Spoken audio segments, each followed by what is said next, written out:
Why the Arctic National Wildlife Refuge should be protected. On August 8th of 2020, it was announced that the last 5% of protected land in Alaska, along with its offshore oil deposits, would be open for drilling. This land is called the Arctic National Wildlife Refuge, or the ANWR. The refuge is roughly 19 million acres worth of land on the coast of northeast Alaska that homes many indigenous people and extremely endangered and unique wildlife. Though this land is said to have the largest onshore and offshore oil reserves in America, do the benefits really outweigh the risks? The simple answer is no, but to elaborate, this puts not only the local wildlife at risk, but also the indigenous people and the global climate. Acknowledging the other side, obtaining the oil that lies within the refuge would result in a short-term economic boost for the United States. This would cause gas prices to be temporarily lowered, and it would make a decently significant amount of governmental profit.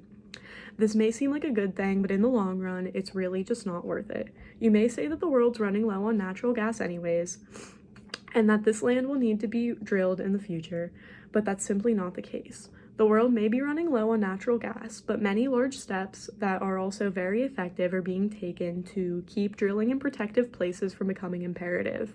That being said, will lower gas prices and a governmental profit that will not affect the average person really be worth losing this beautiful land and all of these amazing people and animals that inhabit it? Indigenous people. According to the Department of Interior's Environmental Impact Statement, the taking over of an entire protected ecosystem for oil could only potentially harm the wildlife and locals. What they did not mention is that, according to many studies and statistics, and specifically scientificamerican.com, the addition of work camps in areas like this are directly related to the increase in cases of missing and murdered Indigenous women and children. Long before the world called it the Arctic Refuge, this land was sacred for the native people, who still depend on it to this day for their way of life. They rely on the caribou and other wildlife for their clothing and food. Over the past 2 million years, though, the caribou have migrated primarily to the Arctic Refuge's coastal plain to live and breed. The indigenous people call this sacred area the place where life begins. With the opening and bidding on this land, though, the place where life begins could quickly become the place where life ends for thousands of animal and plant species, along with the population of native people. Regarding wildlife, thousands of species consider the ANWR their home. The coastline is the breeding ground for thousands of animals and is the primary home to many species such as musk oxen, wolves, migratory birds from all 50 states, and an unimaginable amount of others. Nobody's home should be taken away for another short-term benefit. The two species that would be affected the most and that are currently considered the poster children for preventing the drilling are the caribou and polar bears. The majority of the polar bear population is already in a devastating state. Many are starving, malnourished, and left without a home.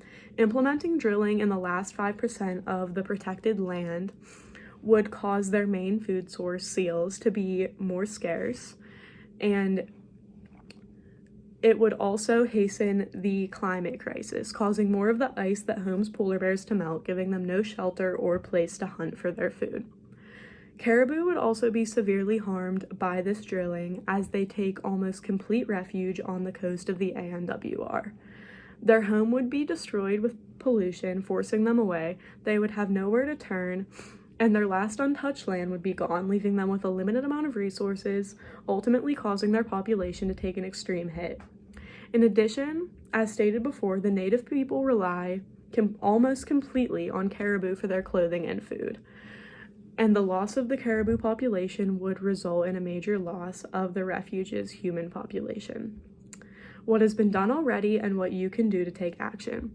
An energy analyst with the financial services firm Raymond James said companies that were first highly likely to bid are now highly unlikely to bid, given the cost of exploring and drilling for oil, along with the potential damage to their reputations, given that 70% of Americans have now expressed that they believe that the refuge should be left alone. The growing movement has also caused major banks to refuse to finance drilling in the refuge. This proves that pressure campaigning by signing petitions and sending letters to leaders is really working. This refuge stands next to 24 million acres of land that's already open to energy development and drilling. For decades, the American public has agreed that the remaining coastal plain should be left in its natural state, and this belief has been supported by political actions by both parties until these past few months. This change in policy puts not only local wildlife at risk, but also the indigenous culture and the global climate at risk. Overall, nothing can truly justify the damage that would be done to the wildlife, indigenous people, and global climate by opening the ANWR to fossil fuel drilling.